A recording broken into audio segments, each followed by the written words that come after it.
Puji dan syukur, kami boleh mendengarkan dan merenungkan firman-Mu. Semoga kami dapat menjalankan kehidupan kami sesuai dengan firman-Mu. Amin.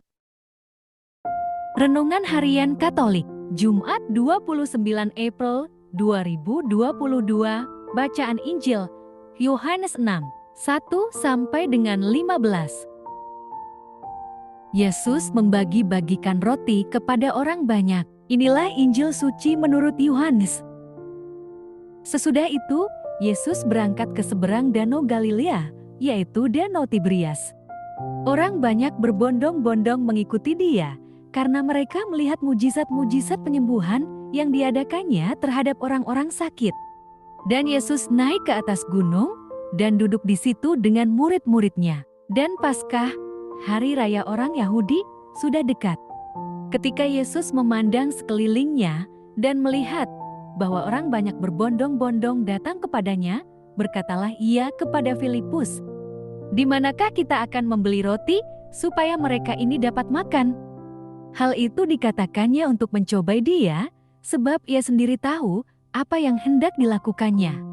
Jawab Filipus kepadanya, "Roti seharga 200 dinar tidak akan cukup untuk mereka ini, sekalipun masing-masing mendapat sepotong kecil saja."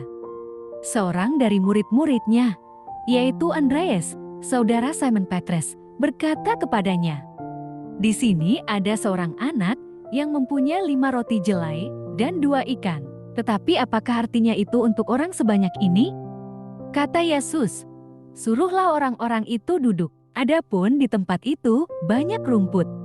Maka duduklah orang-orang itu, kira-kira 5.000 laki-laki banyaknya. Lalu Yesus mengambil roti itu, mengucap syukur dan membagi-bagikannya kepada mereka yang duduk di situ.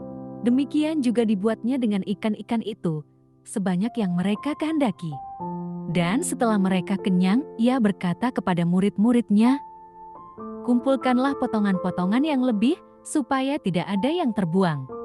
Maka mereka pun mengumpulkannya dan mengisi 12 bakul penuh dengan potongan-potongan dari kelima roti jelai yang lebih setelah orang makan.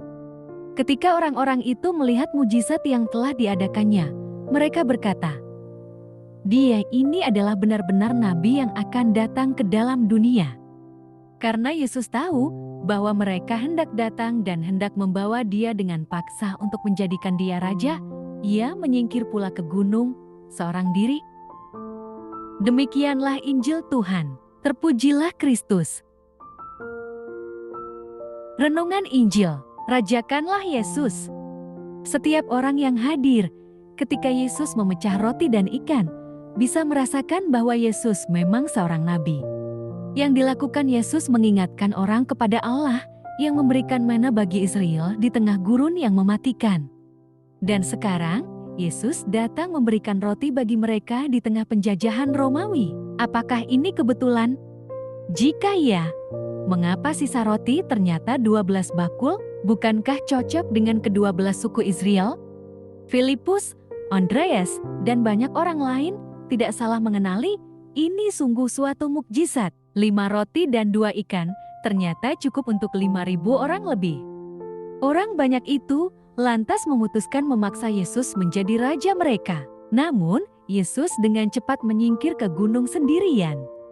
Josephus, seorang sejarawan kuno, menulis tentang tokoh-tokoh pemberontak yang memproklamirkan diri sebagai nabi Israel, misalnya Theudas. Josephus jelas menganggap Theudas seorang penipu dan mengisahkan Theudas yang akhirnya dihancurkan tentara Romawi.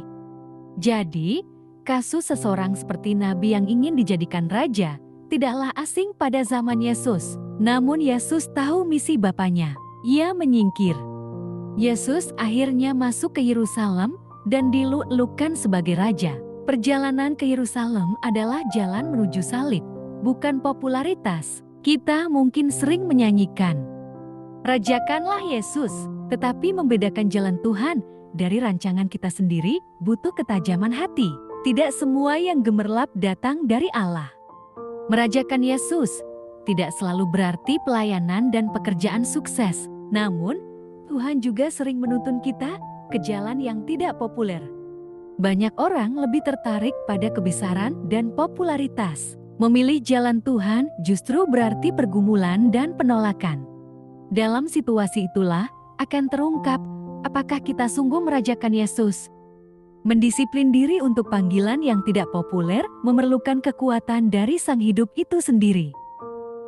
Marilah berdoa. Allah Bapa sumber pengharapan, Engkau telah mengikat perjanjian dengan semua orang melalui Yesus yang terurapi.